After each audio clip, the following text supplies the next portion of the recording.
From box office giant to the world of streaming, Henry Cavill's journey has been a roller coaster ride. So what's the next chapter for the Man of Steel star? Hello viewers, welcome to Stats In. If you're just joining us, please subscribe and don't forget to turn on notifications bell for more videos.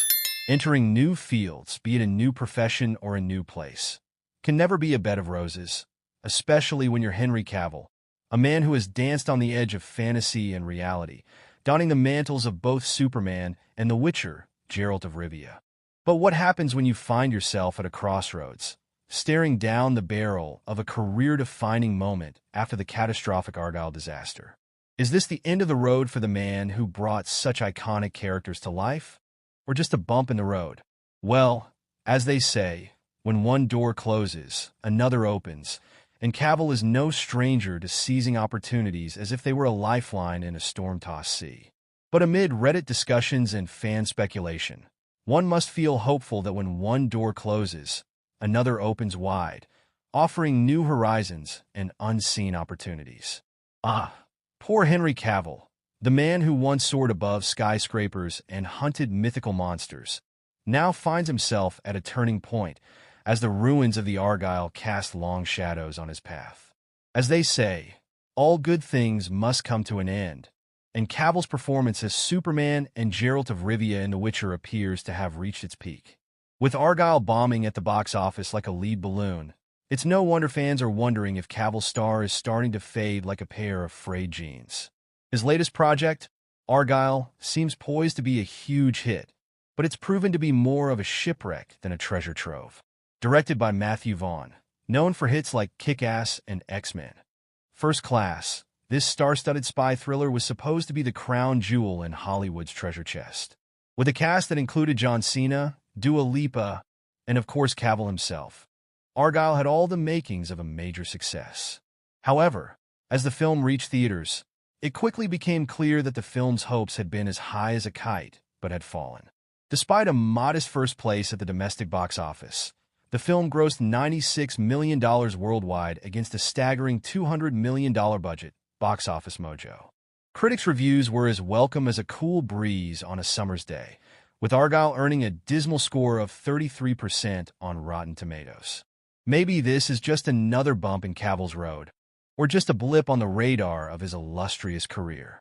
After all, with a lineup that includes some of the most iconic roles in cinema history, it's safe to say that the actor is no stranger to success.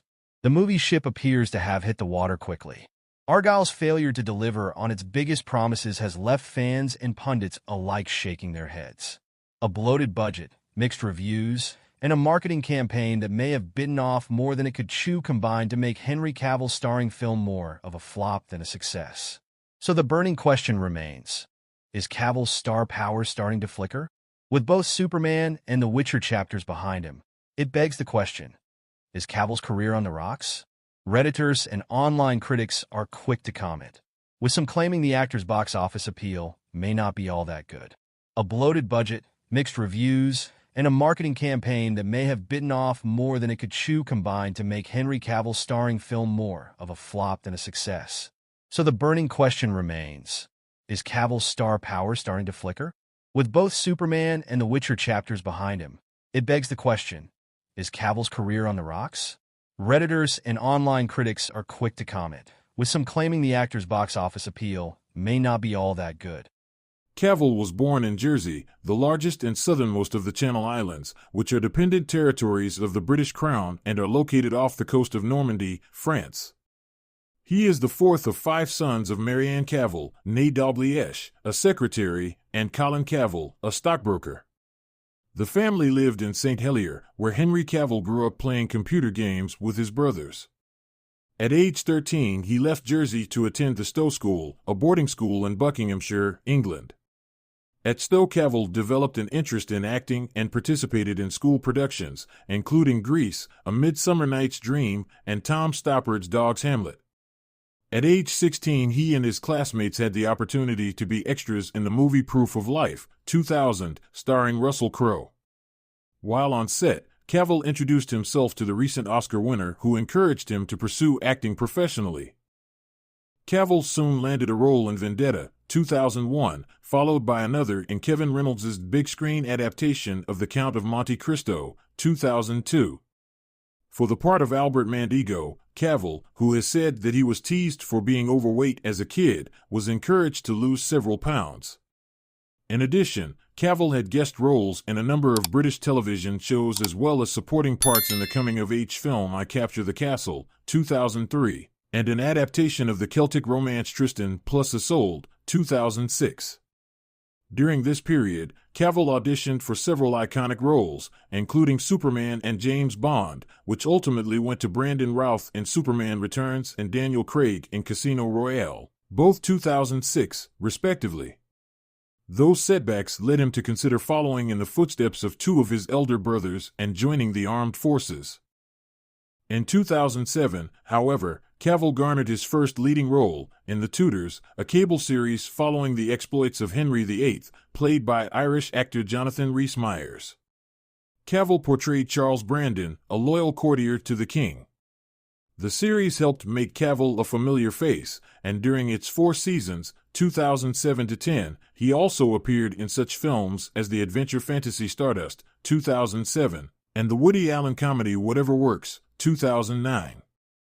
After The Tudors, Cavill proved his skill as an action star, playing Greek hero Theseus in Immortals, 2011, and the son of a CIA agent, played by Bruce Willis, in The Cold Light of Day, 2012.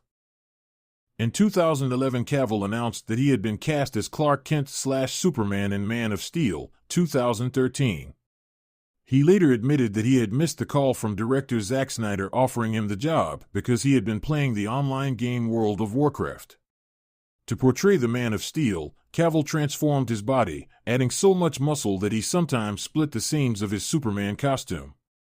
He also had the opportunity to work alongside Crow, who played Superman's father. Jor-El. Cavill went on to reprise the role in Batman v Superman, Dawn of Justice, 2016, starring opposite Ben Affleck as Batman, and in Justice League, 2017, featuring such DC comic book heroes as Wonder Woman, played by Israeli actress Gal Gadot.